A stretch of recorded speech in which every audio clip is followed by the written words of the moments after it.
Welcome everyone, and thank you so much for being with me on this journey. I am Diana Popa, business coach, and my special guest today is Hal Drodi. Since 1998, Hal has been providing professional leadership and staff development training services to clients from the Department of Defense, law enforcement, Department of State, real estate developers, small business, to billion-dollar tech businesses and beyond. From strategic planning to innovative solutions, his focus is always on building an efficient and results-driven relationship. He works with his clients to create a customized plan of action for themselves and their organizations. Thank you so much for being today with me, Hal. Thank you, Diana. Thank you for having me. I appreciate it. I am honored to have you today with me. And I would like to ask you the first question. If you can tell us more about your story and how you started on this path of helping other people develop their organizations and develop themselves. Absolutely. So originally, I think that most of my training experience was formed while I was in the Marine Corps. And I became a drill instructor. I was a squad leader, Hearst master. There was a lot of instructor opportunities for me. And I kind of found that that was my niche, if you will. I liked being in front of people, helping, coaching, and training, and providing them with my knowledge to help better assist them. As it transpired throughout my time as a Houston police officer, again, I was thrusted into becoming an instructor for the department, training law enforcement personnel and civilians in a myriad of things, from active shooter situations to hostage and barricade situations, dealing with SWAT. And then I started working for the Department of State. And while working for the Department of State, I was responsible for regarding dignitaries, foreign heads of states, diplomatic officials. But part of that was also training international forces. And so that was teaching them how to conduct certain operations, how to conduct business. And then we basically transpired from the government and the law enforcement side to the civilian side. And as a construction manager, I was responsible for teaching people how to conduct land development as well as construction. And then we proceeded to get into a startup company, which was a tech company, which was the last company that I was with. And this was $1 billion tech startup company. And we launched the market from zero to, within 8 months, had over 350 units live. Part of that was onboarding team members, taking them through a training program, explaining them how to use systems, mapping out their business plan for what they were supposed to conduct every day and how to do it. And we were able to launch a successful market and generate over $25 million in revenue within the first year. So a lot of my experience is just being out there and helping, guiding, and coaching and instructing and training people. That's very impressive. Thank you so much for sharing that with us. And I believe that it's really an impressive bio, all the stages you went through and everything you worked for. I would like to ask you regarding the leadership part. What would you say that is something that is stopping people from becoming their best and from becoming the best leaders they can be? Confidence. It's always boiled down to confidence. Some people have an inability to get in front of people and to speak and to talk, whether it's rehearsing or presenting a PowerPoint presentation. They get nervous, and it's just confidence.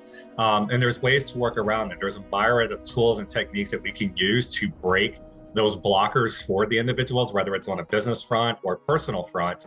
But there are ways to break those blockers and get that confidence built into them over time, and then they become successful themselves. Thank you so much, Hal. I would like to ask you next, what do you think that is the most efficient way for businesses to obtain results? What would you advise them to do? Is it about the processes? Is it about the people who are working for the organizations? Or is it something else we could all improve in order to perform better in our businesses? The biggest things that I've seen in a lot of businesses that I've worked with is ultimately having a business plan in place. They want to have that roadmap that guides them to particular steps in order. A lot of times, too often, we find where people get excited by the shiny bell syndrome, and they just get excited and they want to do so many things at one time, and it causes more problems than not. When we take our time and we build out that roadmap and we get them to focus on specific goals and milestones and achieve them over time, they will see that a little bit here and a little bit here adds up to the big picture that they're looking for. And so if we can just keep them structured, and focused on the end result by taking the small steps, then we find that they're more successful that way. That's amazing and very fascinating, I would say. How do you think that we can keep that consistency and that framework and we stay committed to it? So a lot of that's through coaching. And so, the best way to look at coaching is I look at the clients, I look at businesses as these giant cruise ships. They're basically in the harbor, but they're grand, they're beautiful, they're magnificent. They have so much to offer, right? But they're secured to the harbor because they can't move throughout that channel. You have the coaches, which are us, which are the pilot boats, those tugboats that will take that guideline and pull them through the harbor. And throughout the course of that journey, we give them little nudges here and there and little pushes here and there to kind of guide them to safety. And then we eventually get them out to the open waters where they're allowed to go out there and show the world everything that they have to case. With that, through that coaching process, we can keep them on track. We can keep them focused and make sure that they're not veering too far right or too far left. We keep them on that straight path for safety. Thank you so much, Hal, for sharing that. Would you say that coaching is more, as you mentioned, to keep people on the right path? Is it just to see when they are doing something wrong, or is it something that can help them, give them confidence? As you mentioned at the beginning, a good leader has confidence. What is actually that you are doing with your clients? What is the framework you are applying? So it's really a combination of both. A lot of times, we see where from a business perspective, we want to keep them on track. We want to keep them guided. And from a personal perspective, we want to do the same thing, because a lot of times, the business and the clients that we deal with are startup businesses or small businesses. We've also worked with large clients, obviously, as well.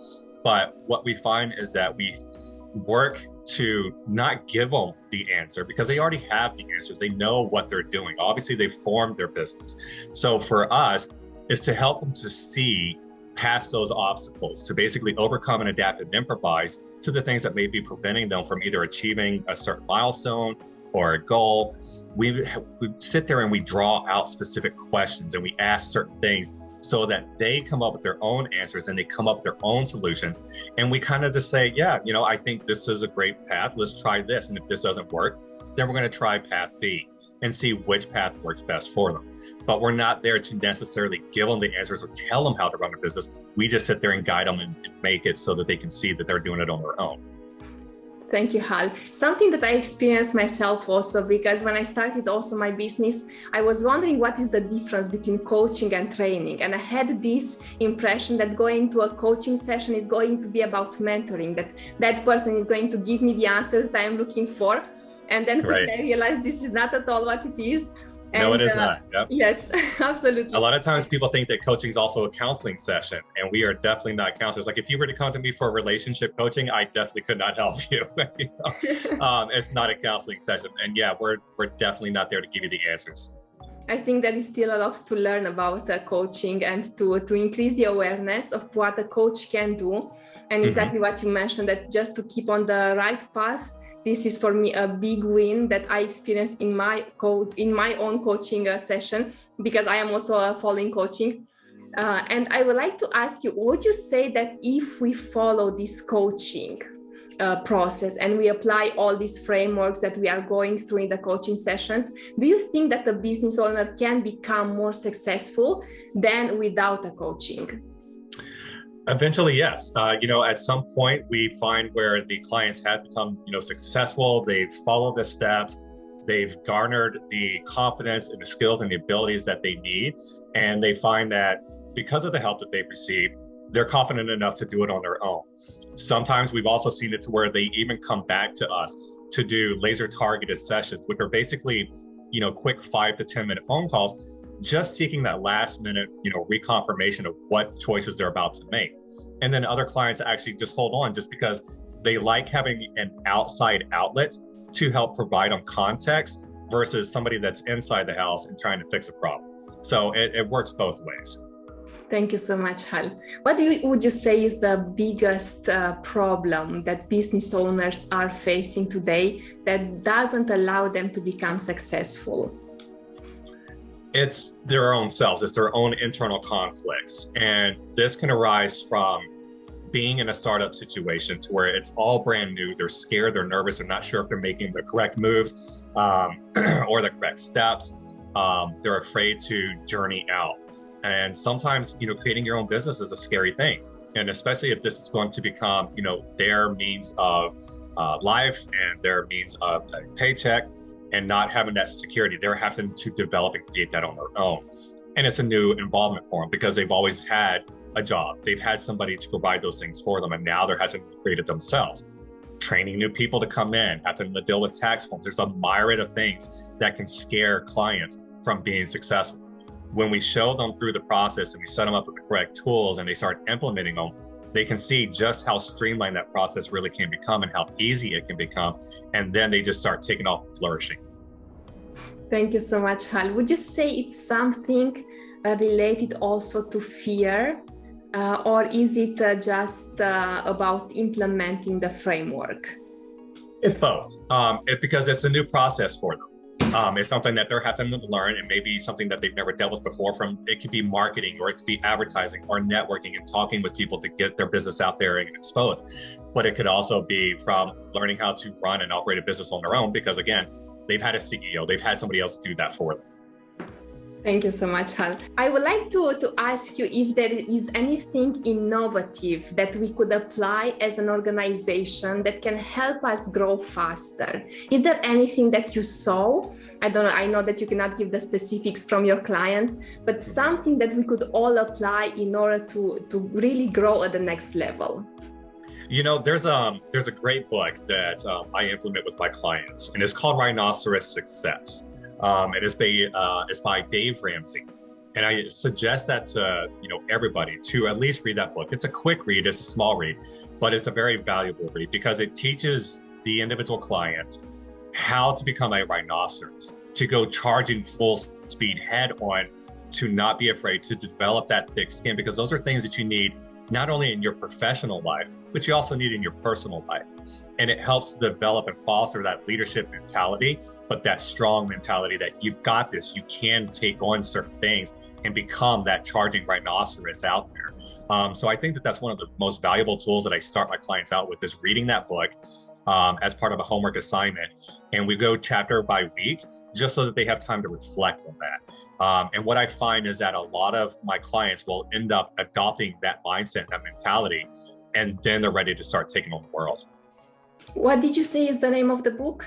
Rhinoceros Success by Dave Ramsey. Sorry, the connection stopped. An author? Dave Ramsey. Okay, perfect. Thank you. Yep. Thank you so much. I don't know if there is any tips you would like to give to people who are trying to make this big step from having a job, being employed, having a stable salary, to moving into their own business. Is there something you could give them to empower them to take that big step? Yes. So the biggest thing is they have to take the step. That's the biggest thing. If you don't take the step, you're always going to be in the same place. If you can keep your head and eyes up on the horizon, the brighter days are ahead of you, not behind you.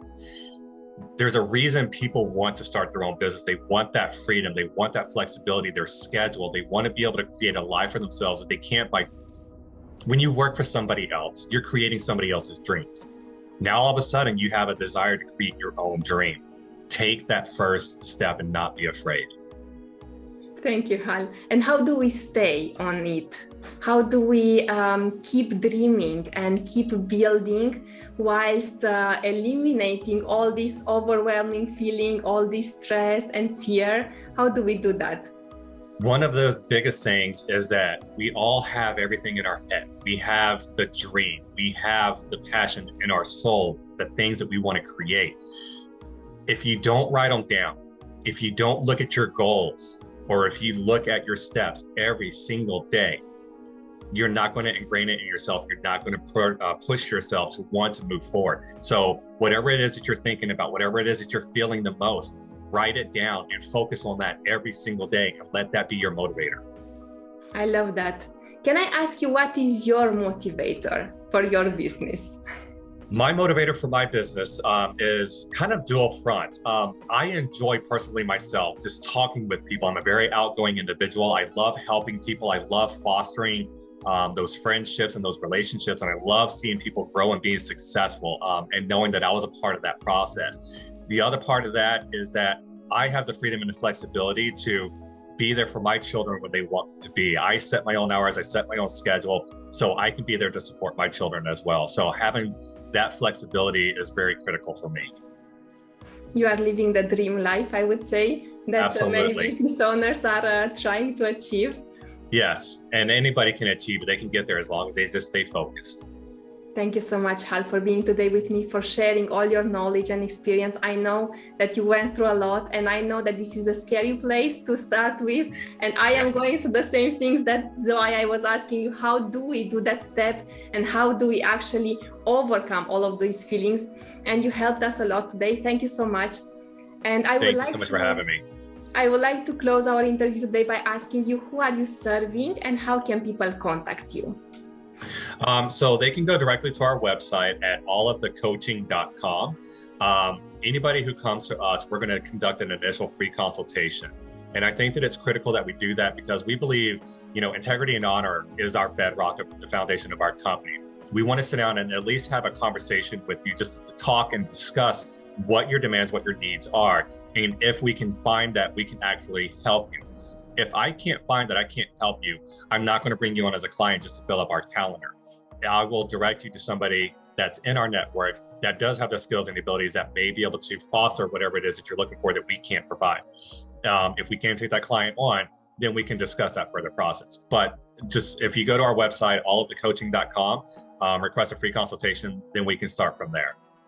Thank you once again, Hal, for being today with me and for sharing your experience. And for those of you who need help to grow your business to the next level, don't hesitate to contact Hal because he's going to be there to guide you every step in the way. Thank you so much, Hal.